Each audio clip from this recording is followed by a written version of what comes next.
No vídeo de hoje eu separei 10 coisas bem simples que eu parei de fazer depois que eu passei a estudar neurociência. E eu quero iniciar com você desde o momento que a gente acorda até o momento que a gente vai dormir.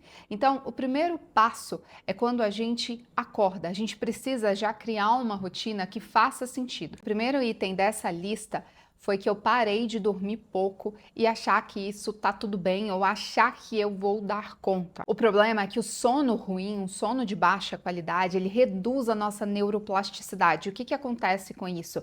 Simplesmente a gente toma decisões ruins, decisões piores ao longo do nosso dia. E não só isso, a gente ativa a nossa amígdala, ela fica super estimulada, então a gente fica mais reativo.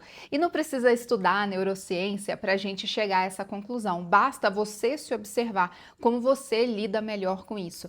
Porque existem pessoas que podem dormir menos e se adequam um pouco mais. Outras pessoas, eu me incluo nesse quadro, que quando eu tenho uma noite de sono ruim, quando eu durmo pouco, o dia seguinte para mim é péssimo, parece que eu não consigo desenvolver, eu fico mais irritada, eu fico mais reativa. Exatamente isso, a gente hiperestimula a nossa amígdala e isso é muito pior para a tomada de decisões, isso é péssimo também para a nossa memória, o nosso corpo sofre várias consequências. Como eu disse, existem pessoas que se adequam melhor, mas isso a longo prazo, na verdade, vai mais te atrapalhar do que te beneficiar. Então, se hoje você tem uma rotina exaustiva que você não consegue ter uma boa noite de sono, dormir as horas necessárias para que você consiga ter uma noite realmente reparadora, veja como você pode adequar isso, veja se existe alguma manobra que você pode fazer no seu dia a dia para que você não fique refém disso e no final das contas acabe atrapalhando tanto a sua memória,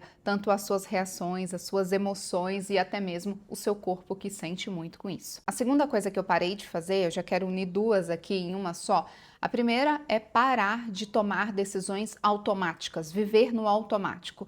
E logo na sequência foi parar de mexer em redes sociais, no celular, de qualquer forma. Seja WhatsApp, Instagram, YouTube, qualquer tipo de ação no celular, a não ser desligar o alarme. Porque toda vez que você pega o seu celular para checar alguma coisa, isso acaba se tornando também algo que você vive no automático. Pode reparar, se você começa a mexer com o celular assim, era uma coisa que eu costumava perceber em algumas semanas mais críticas no trabalho, em algumas semanas que eu estava mais agitada, mais ansiosa. Então, era natural eu querer acordar e pegar o celular para ver o que está acontecendo. Então, eu vou abrir o WhatsApp, vou ver se alguém me mandou uma mensagem, se tem alguma pendência, se tem alguma urgência, e isso acaba minando o seu dia logo de cara. Então, pensa, a gente está pensando aqui, logo no momento do sono, acordou, pensa em não agir no automático, porque isso faz com que você acabe tomando decisões que você não percebe, sabe? Aquele automático que te prejudica. E também essa questão de checar as redes sociais, porque você já começa com seu cortisol, pá!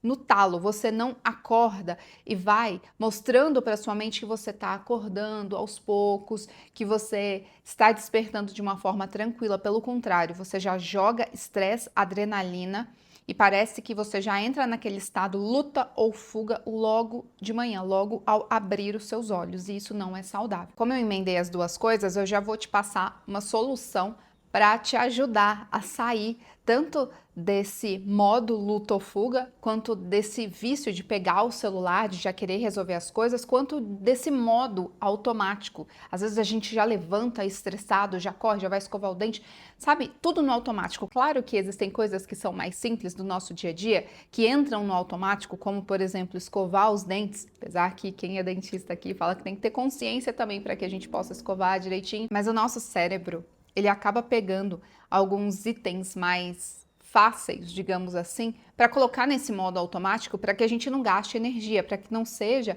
algo que toda vez a gente precise parar e falar, poxa, agora eu vou escovar o dente, então eu primeiro escovo esse. Então, para não criar essa rotina maçante, ele já joga no automático e você faz isso. Agora, como que a gente resolve toda essa questão de parar de pegar o celular, de parar de entrar no automático com coisas ruins, coisas que vão drenar a sua energia logo pela manhã, logo quando você abre os seus olhos. Se você despertou, já levanta. Por quê? Porque você tende a começar a pensar em todos os problemas que você precisa resolver naquele dia. E isso já vai começar a gerar ansiedade, a gerar essa adrenalina, a gerar tudo isso que você não quer que gere logo cedo. Então, se você despertou, se você não consegue dar essa tranquilizada e fazer um agradecimento, de repente escrever como você quer que seja o seu dia, reforçar palavras positivas. Se você tem esse ritual de orar, de falar com Deus, de repente fazer uma meditação. Então, sabe, tentar já acalmar a sua mente, para você assumir o controle, para você direcionar o seu dia. Então, eu gosto muito de reforçar, como eu disse, afirmações positivas, decretar coisas positivas para o seu dia. Isso te ajuda muito, te dá um gás diferente para você iniciar o seu dia. Paralelo a isso, você também pode de repente usar música para te auxiliar. Tem gente que coloca frequências, tem gente que coloca músicas mais animadas. Então, por exemplo, eu separei uma playlist de músicas que eu gosto, que reforçam coisas positivas, e toda vez que eu reparo que quando eu tô caindo, sabe, descendo assim, começando a ir para um lado mais negativo, principalmente algumas épocas no mês, por exemplo, quem é mulher sabe bem o que eu estou falando dessa oscilação hormonal, quando a gente está perto da menstruação, tudo isso, a TPM, enfim, todas essas questões, a gente precisa tomar mais cuidado, porque a gente tende a olhar tudo com um olhar mais negativo, mais julgador. Então, quando eu percebo que eu estou caindo para esse lado, eu não estou conseguindo me reorganizar, eu coloco uma playlist, eu coloco músicas para eu começar o dia melhor, sabe? De bem com a vida, celebrando, porque existem pessoas que naturalmente já acordam assim e outras precisam de um esforcinho extra. Então perceba como é a sua rotina. Às vezes você também já começa com uma rotina muito agitada, já a sua casa cheia de gente, de repente você tem filhos, já tem aquela rotina que você precisa acordar as crianças, levar para a escola. Então é uma rotina que exige que você faça as coisas correndo, faça as coisas nesse desespero. Então tenta romantizar, mesmo que o caos, sabe a ideia de romantizar a vida? É você tentar trazer coisas que te façam sentido, que agreguem para a sua vida, para que você não deixe que esse caos tome conta da sua vida. Não deixe que esse caos seja diário, seja todos os dias, porque senão isso se torna a sua identidade e isso vai minando a sua autoestima, vai minando a sua energia cada vez mais. A quarta coisa é parar de checar o celular compulsivamente. Então, qual que é o problema? Beleza, eu vou lá e me regulo para não acordar e não pegar no celular logo de cara. Mas e aí, ao longo do dia? Se ao longo do dia, todo momento eu pego o celular, a cada notificação, eu já falei várias vezes sobre isso aqui no canal, se possível, desative as notificações do seu celular para que não fiquem apitando, não fiquem te interrompendo. Quando você precisar focar no trabalho, precisar focar em algum tipo de atividade, de preferência, deixe o seu celular longe ou vire, coloque numa gaveta. Eu faço bastante isso quando eu preciso focar. Eu deixo o celular numa gaveta separado durante um período para que eu não me distraia com nada, porque as notificações, elas gastam a nossa energia, drenam a nossa energia. Então, primeiro que gera esse pico de dopamina. Então, toda hora você quer abrir uma rede social para checar se tem alguma notificação, se você está perdendo alguma coisa, aquela ideia do Fear of missing out, que é o medo de ficar por fora, de perder alguma coisa, como eu disse. Então, toda vez que você tem esse pico de dopamina ao longo do seu dia e você reforça isso, isso te desconcentra. Então, você tem uma queda de foco, de motivação. Não é à toa que nós estamos muito mais distraídos. A nossa geração, a gente está hiperconectada, hiperestimulada, e a gente vê isso não só na nossa faixa etária, mas em todas as outras, desde as pessoas mais velhas até as pessoas mais novas, as crianças, os adolescentes. A gente percebe isso também, o quanto está todo mundo vivendo quase que numa outra bolha, na sua própria bolha, porque a gente está desconectado. Ao mesmo tempo que a gente está conectado, a gente está desconectado de tudo e todos. E esse já é um ótimo gancho para puxar para a quinta coisa, que é parar de buscar prazer imediato. Então a gente entra nesse ritmo de dopamina, dopamina, estímulo, estímulo, estímulo, estímulo, uma geração hiperestimulada, e isso faz com que a gente não consiga focar, faz com que a gente não aguente o silêncio, faz com que a gente não aguente o tédio, e isso é um problemaço. Então, tudo que a gente quer imediato, para a gente conquistar as coisas não são rápidas. E por isso, a gente está numa geração também que as pessoas desistem muito fácil das coisas.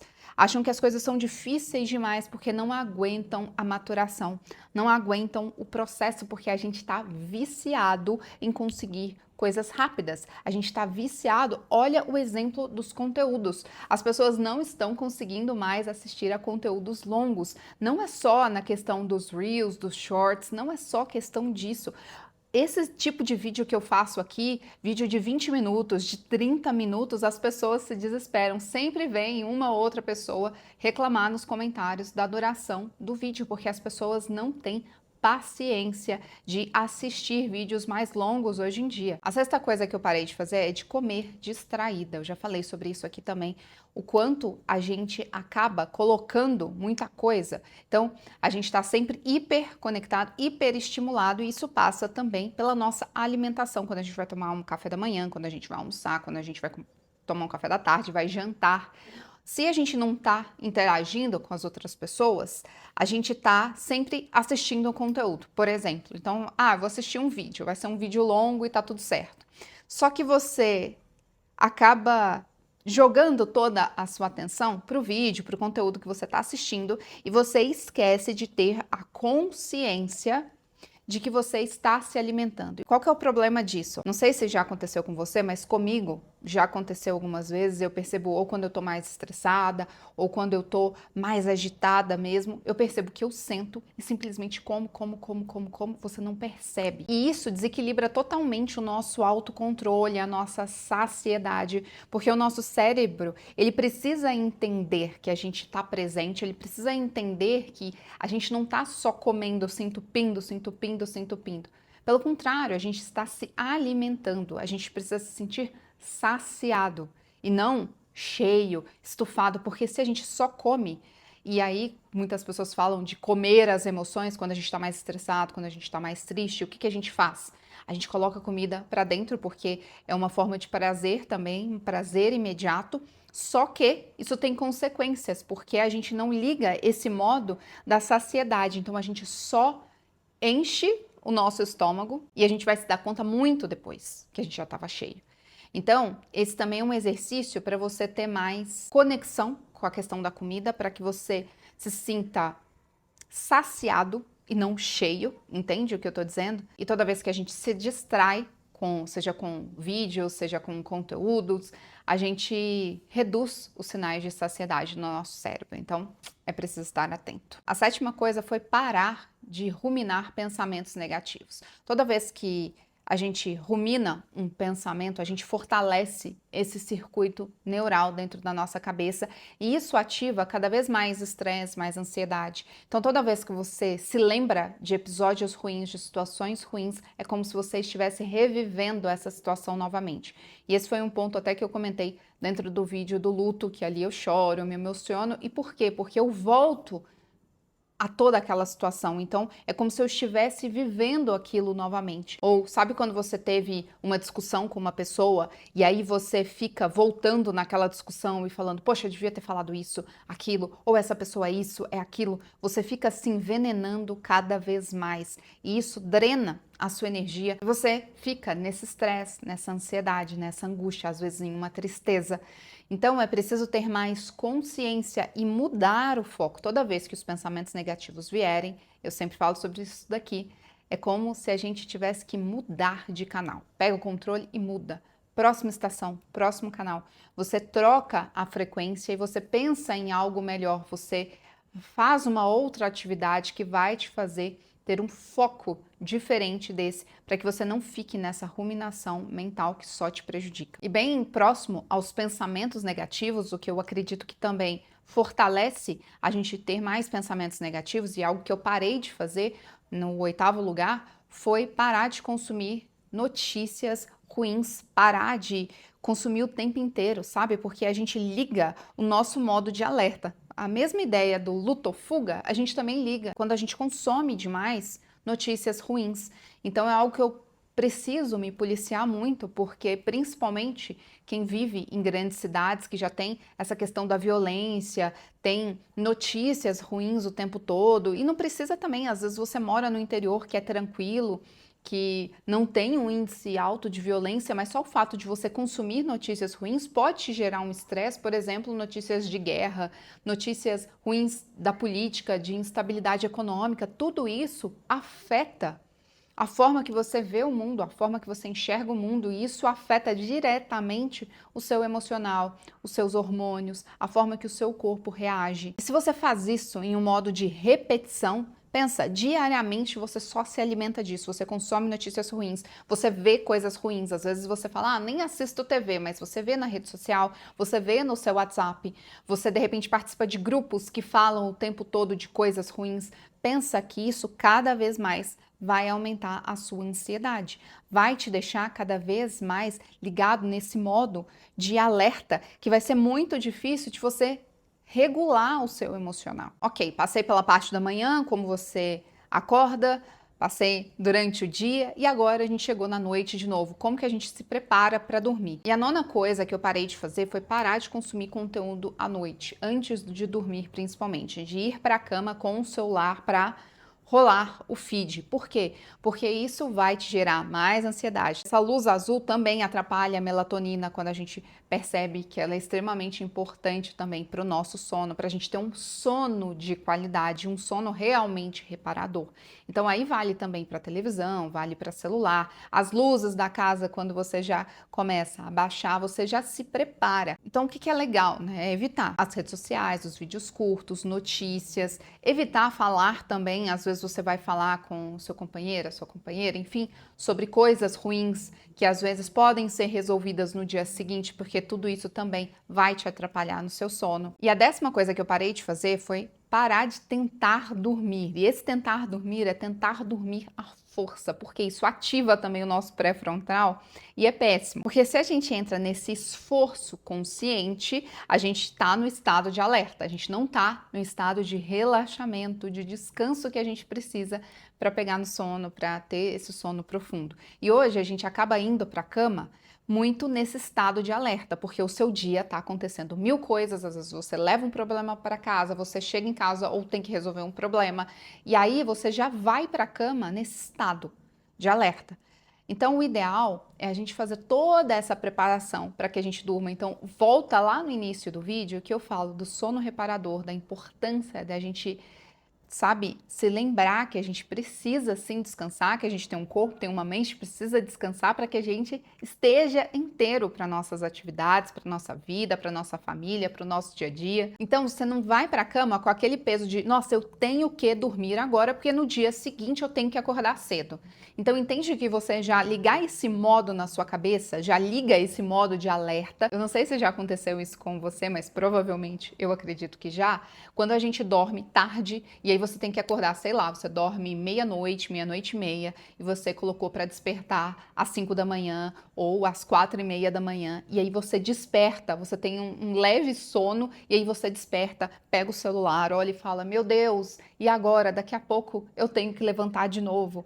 E aí você fica naquela ansiedade, e aí você não dorme, não dorme, não dorme. Entende que você entra nesse ciclo? Então toda vez que você tem que, você já liga esse modo alerta na sua cabeça e isso dificulta muito. Então, você começar a trabalhar a mudança de pensamento de que vou descansar, porque a minha mente pode relaxar, eu estou tranquila, eu estou tranquilo e eu posso ter esse momento agora de paz, de relaxamento. E aí você vai desligando as luzes da sua casa, você vai preparando o ambiente quando possível, toma aquele banho que vai ser mais relaxante. Se possível, coloque óleo essencial, eu gosto muito de usar, acho que já falei sobre isso aqui, óleo de lavanda no difusor, que eu acho que vai dando aquela acalmada. Tem gente que gosta, tem gente que não gosta, tem gente que fala que é ciência, não é ciência, enfim. Outra coisa que eu passei a fazer também, que me ajuda muito a entrar nesse modo mais de relaxamento, foi trabalhar a respiração e também fazer alguns tipos de alongamentos. Na internet, se você colocar, você vai ver alguns alongamentos mesmo para você poder entrar nesse modo de relaxamento ou colocar as pernas para cima também ajuda a relaxar. Vai se conectando, sabe? aí você já pode aproveitar, reforçar palavras positivas, você pode orar, pode meditar, enfim. E aí o sono vem como uma consequência, e o mais legal é que você cria um ritual para sua noite, porque o nosso cérebro, ele gosta de previsibilidade. Então, se você já vai mostrando para o seu cérebro, olha, tá na hora de dormir, já vai desligando, já vai relaxando, tá tudo bem, tá tudo a salvo, sabe? Não tem nenhum problema, fica tranquilo, relaxa e entrar nesse flow para você realmente ter um sono reparador e começar tudo de novo como o primeiro item dessa lista. Me conta aqui o que você já parou de fazer, ou qual ritual, qual hábito você tem no seu dia a dia que te ajudou bastante. Essa troca é sempre bem importante. E para você que ficou até o final do vídeo, comenta aqui lavanda, que eu vou saber que você assistiu até o final. A gente se vê nesse próximo aqui.